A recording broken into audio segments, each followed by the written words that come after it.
سبحان الله وبحمده سبحان الله العظيم أشهد أن لا إله إلا الله وحده لا شريك له وأشهد أن محمدا عبده ورسوله أما بعد اللهم صل على محمد النبي وأزواجه أمهات المؤمنين وذريته وأهل بيته كما صليت على آل إبراهيم إنك حميد مجيد. میری مسلمہ بہن، آپ نے دریافت کیا عورت کے سفر سے متعلق اور سفر حج سے متعلق بغیر محرم کے. دیکھیے، پہلے تو یہ بات بہت سمجھنے کی ہے کہ اللہ کے نبی صلی اللہ علیہ وسلم کے فیصلے کے بعد، آپ کے حکم کے بعد، یا آپ کے کسی عمل سے روکنے کے بعد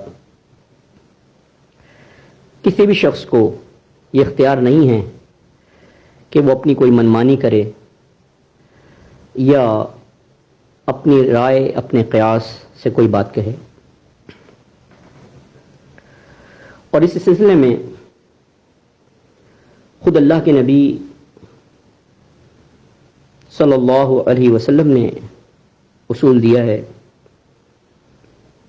آپ نے ارشاد فرمایا، جو کہ ابو ہریرہ رضی اللہ عنہ سے روایت ہے صحیح مسلم کی، خطبنا رسول اللہ صلی اللہ علیہ وسلم فقال یا ایها الناس قد فرض اللہ علیکم الحج فحجوا فقال رجل اکل عام یا رسول اللہ فسكت حتى قالها ثلاثة فقال رسول الله صلى الله عليه وسلم لو قلت ولما استطعتم.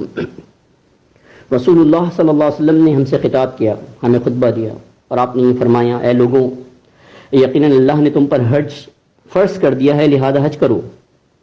کسی شخص نے سوال کیا کہ اللہ کے نبی کیا ہر سال حج کریں؟ اللہ کے نبی خاموش ہو گئے. اس بات کو 3 مرتبہ دہرایا.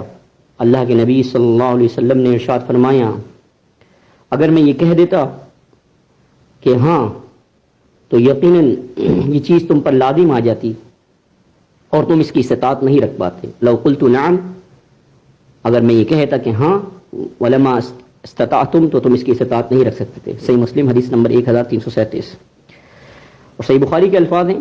آپ نے مزید ارشاد فرمایا، دعونی ما ترکتکم، تم مجھے چھوڑ دو اس چیز پر جس پر میں نے تمہیں چھوڑ دیا ہے. انما ہلک من کان قبلکم بسؤالہم واختلافہم علی انبیائہم، تم سے پہلے والے لوگ جو ہلاک ہو گئے وہ کثرت سوال کی وجہ سے اور اپنے انبیاء سے اختلاف کرنے کی وجہ سے ہلاک ہو گئے. فَإِذَا نَهِيتُكُمْ عَنْ شَيْءٍ فَاجْتَنِبُوهُ، جب میں تمہیں کسی چیز سے روک دوں تو اس سے بعد آ جاؤ. وَإِذَا أَمَرْتُكُمْ بِأَمْرٍ فَأْتُوا مِنْهُ مَا اسْتَطَعْتُمْ، اور جب میں تمہیں کسی کام کا حکم دوں تو جہاں تک ہو سکے اسے بجا لاؤ.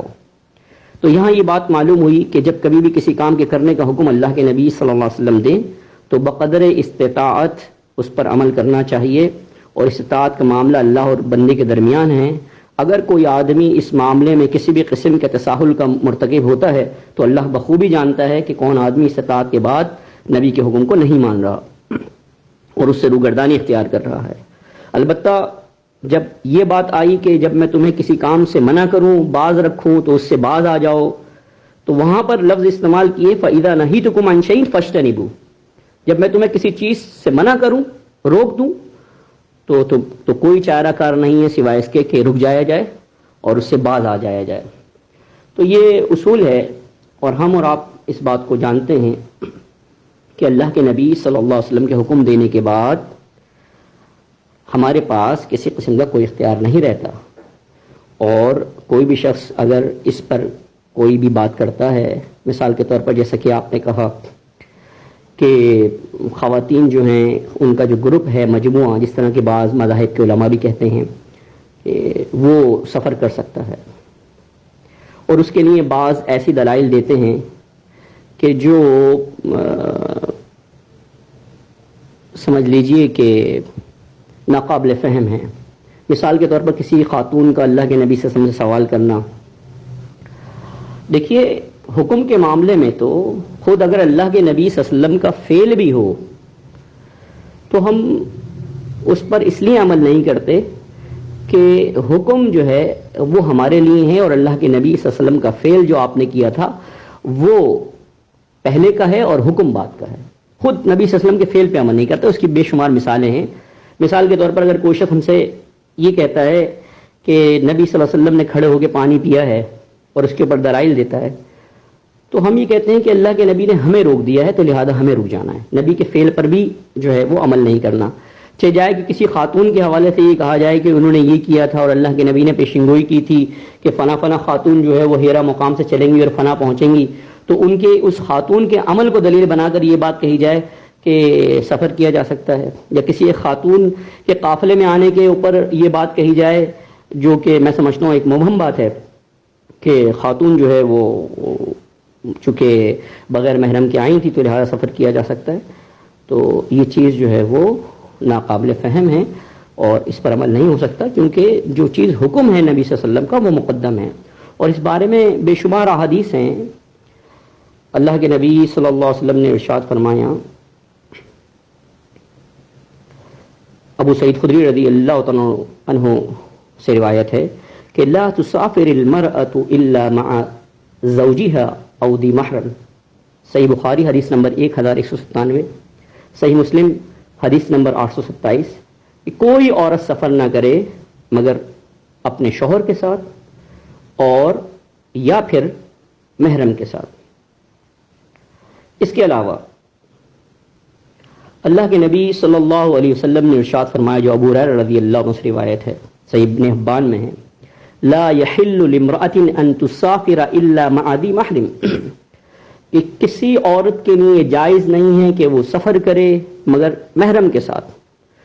اور ایک روایت میں ہے لا يحل لامرأة تؤمن باللہ والیوم الآخر، کسی عورت کے لیے جائز نہیں ہے کہ وہ سفر کرے، حلال نہیں ہے کہ وہ سفر کرے مگر یہ کہ محرم کے ساتھ. صحیح ابن حبان حدیث نمبر 3732 اور حدیث نمبر 3758. اس حدیث کو البانی صاحب نے صحیح جامع صغیر کے اندر بھی نقل کیا ہے اور 7646 کے اوپر، اور اسے صحیح کہا ہے. اور اس کی تخریج جو ہے وہ شعیب الارنوت نے بھی کی ہے اور اس کو جو ہے وہ صحیح کہا ہے، حدیث نمبر 2732. اور جامع صغیر کے اندر جو ہے وہ جو الفاظ ہیں وہ یہ ہیں کہ لا تسافر المرأة الا مع ذی محرم، کہ عورت سفر نہ کرے مگر محرم کے ساتھ، جو کہ عبداللہ بن عباس رضی اللہ تعالیٰ عنہ سے روایت ہے. اب جو صحیح بخاری اور صحیح مسلم کی روایت ہے اور بہت واضح الفاظ ہیں عبداللہ بن عباس رضی اللہ تعالیٰ عنہ کے، منظر کشی کرتے ہیں جو صحیح ابن حبان میں 3756 پر کہ میں نے سنا اللہ کے نبی صلی اللہ علیہ وسلم کو آپ ممبر پر موجود تھے اور خطبہ دے رہے تھے. صحیح ابن حبان حدیث نمبر 3756. اور اتنے میں ایک شخص آیا آرابی، یہ آرابی کا جو ذکر ہے دیہاتی کا یہ ابن ماجہ میں ہے، صحیح ابن ماجہ جو البانی کی 2361 پہ. اور صحیح بخاری اور صحیح مسلم کے الفاظ ہیں کہ اللہ کے نبی صلی اللہ علیہ وسلم نے خطبہ دیتے ہوئے فرمایا، عبداللہ بن عباس رضی اللہ عنہ سے روایت ہے، لا یخلون رجل بامرأة، کہ کوئی عورت تنہائی میں کسی شخص کے ساتھ نہ رہے. ولا تسافرن امرأة الا ومعها محرم، اور کوئی عورت سفر نہ کرے مگر یہ کہ اس کے ساتھ محرم کا ہونا ضروری ہے. دیکھیے محرم کی جب بات ہوتی ہے اور وہاں پر الفاظ ولا تسافرن، جو لوگ قواعد عربی سے واقف ہیں وہ جانتے ہیں کہ جب لا لنفی یعنی جو کہ نفی کے نہیں آتا ہے وہ استعمال کیا جائے تو ویسے ہی تاکید پیدا ہوتی ہے، اور جب نون ثقیلہ بھی لگا دیا جائے تو اس کا مطلب ہے کہ ہرگز عورت سفر نہ کرے مگر یہ کہ محرم کے ساتھ. تو اسی اثنا میں فقام رجل، ایک شخص کھڑا ہوا، فقال یا رسول اللہ اقتتبت فی غزوۃ کذا وکذا، اس نے کہا اللہ کے رسول صلی اللہ علیہ وسلم میں تو اپنا فنا فنا جنگ میں غزوے میں نام لکھوا چکا ہوں. وخرجت امرأتی حاجہ، اور میری جو بیوی ہے اس نے حج کا ارادہ کر لیا ہے اور وہ نکل کھڑی ہوئی ہے حج کے لیے. قال اذهب فحج مع امراتك. اللہ کے نبی صلی اللہ علیہ وسلم نے فرمایا تم جاؤ اور اپنی بیوی کے ساتھ جو ہے وہ حج کرو. صحیح بخاری حدیث نمبر 3006 اور صحیح مسلم حدیث نمبر 1341. آپ یہ دیکھیں کہ جو 5 اراکین اسلام ہیں، بنی الاسلام علی 5، جن پر عمارت استوار ہے اسلام کی، ان میں ایک حج بھی ہے جو کہ عبداللہ بن عمر رضی اللہ عنہ سے روایت ہے. صحیح بخاری حدیث نمبر 8 اور صحیح مسلم حدیث نمبر 16. کس قدر اہم ہیں وہ ان میں حج. لیکن اس کے اندر بھی اللہ کے نبی صلی اللہ علیہ وسلم نے یہ کہا ان کے جو شوہر تھے ان کو کہ آپ جو ہے وہ وہاں نہ جائیں، غزوے پر، جنگ پر، جہاد پر، وہ ضروری نہیں ہے، بلکہ ضروری یہ ہے کہ آپ اپنی بیوی کو جو ہے وہ حج کرانے کے لیے لے کے جائیں.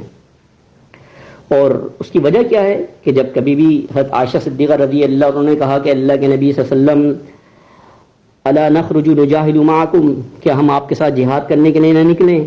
قال لا جہادکن الحج المبرور ہوا لا کن جہاد، کہ تمہارے لیے جہاد ہے وہ نیکیوں سے بھرا ہوا حج ہے، اور یہی در حقیقت تمہارے لیے جہاد ہے. تو عورتوں کے لیے سب سے بڑا عمل جو 5 اراکین میں سے ہے وہ یقینی طور پر جہاد کے مترادف جو ہے وہ حج مبرور ہی ہے. اور اس حوالے سے بھی اگر پابندی لگا دی جائے کہ وہ وہاں پر اس میں بھی جو ہے وہ بغیر محرم کے نہیں جا سکتی، تو پھر وہ کون سا سفر ہوگا، چاہے وہ علم دینی کے سلسلے کے لیے ہو، چاہے وہ تبلیغ کے لیے ہو، جو اس سے زیادہ اہم ہو جو کہ رکن اسلام ہیں، حج. تو میں سمجھتا ہوں کہ اس معاملے میں بعض علماء نے جنہوں نے یہ رائے دی ہے کہ وہ مجموعہ نساء یعنی کہ عورتوں کے ساتھ جو ہے وہ وفد کی صورت میں جب وہ ہو جا سکتی ہیں، یا وہ جب کبھی بھی مرد اور عورت ساتھ ہوں قافلے کے اندر اس میں جا سکتی ہیں، انہوں نے جو ہے وہ اس معاملے میں چوٹ کھائی ہے، اور کیونکہ ان کے پاس کوئی قرینہ صارفہ موجود نہیں ہے. دیکھیے بہن، آپ یہ جانتی ہیں کہ قرینہ صارفہ کا ہونا بہت زیادہ ضروری ہے.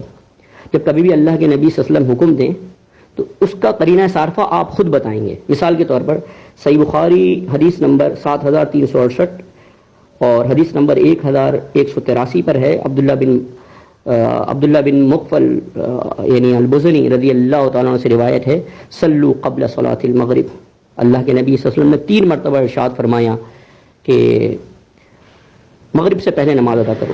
پھر آپ نے ارشاد فرمایا لمن شاء، جو شخص چاہے، کراہیت ان یتخذہ الناس سنہ، اس چیز کو ناپسند کرتے ہوئے کہ لوگ اسے جو ہے وہ کہیں سنت نہ بنا لیں.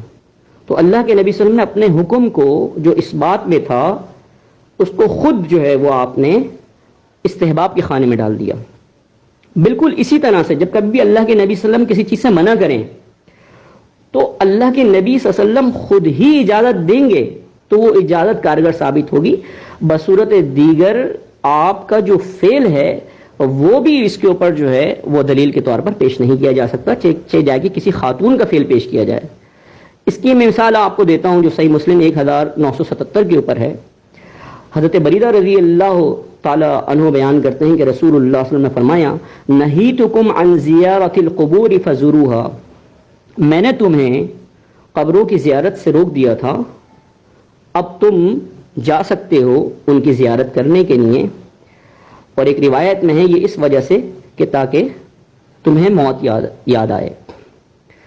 وَنَهِيتُكُمْ عَنْ لُحُومِ الْأَضَاحِيَ فَوْقَ ثَلَاثٍ، اور دیکھو میں نے تمہیں قربانی کے گوشت 3 دن سے زیادہ رکھنے کی بھی ممانعت کی تھی، روکا تھا، منع کیا تھا. فَأَمْسِكُوا مَا بَدَا لَكُمْ، تو اب جتنا چاہے تم روک سکتے ہو. تو معلوم یہ ہوا کہ اللہ کے نبی صلی اللہ علیہ وسلم نے خود جن چیزوں سے منع کیا ہے آپ خود ان کی اجازت دے سکتے ہیں. بصورت دیگر کسی بھی خاتون کے فعل سے یا خود اللہ کے نبی صلی اللہ علیہ وسلم کے فعل سے اس چیز کو قرینہ صارفہ کے طور پر سمجھا نہیں جا سکتا اور نہ ہی اس کو استحباب کے خانے میں ڈالا جا سکتا ہے. تو یہ بات بہت واضح ہے کہ کوئی عورت جو ہے وہ نہ تو حج کر سکتی ہے اور نہ ہی جو ہے وہ کوئی اس کے علاوہ کسی بھی قسم کا کوئی اور سفر کر سکتی ہے بغیر محرم کے۔ اللہ رب العالمین ہمیں اس بات کو سمجھنے کی توفیق عطا فرمائیں، اور اللہ رب العالمین اس امت کی جو بھی مائیں ہیں، بہنیں ہیں، بیٹیاں ہیں، ان کو ہر قسم کے ظاہری اور باطنی فتنوں سے اللہ تعالیٰ محفوظ رکھے۔ اللہم اغفر للمؤمنین والمؤمنات والمسلمین والمسلمات، اللہم اصلح ذات بینہم وألف بین قلوبہم واجعل فی قلوبہم الایمان والحکمہ وأوزعهم أن يشكروا نعمتك التي أنعمت عليهم وأن يوفوا بعهدك الذي عاهدتهم عليه وتوفهم على ملة رسولك وانصرهم على عدوك وعدوهم إله الحق واجعلنا منهم آمين يا رب العالمين۔ السلام عليكم ورحمة الله وبركاته۔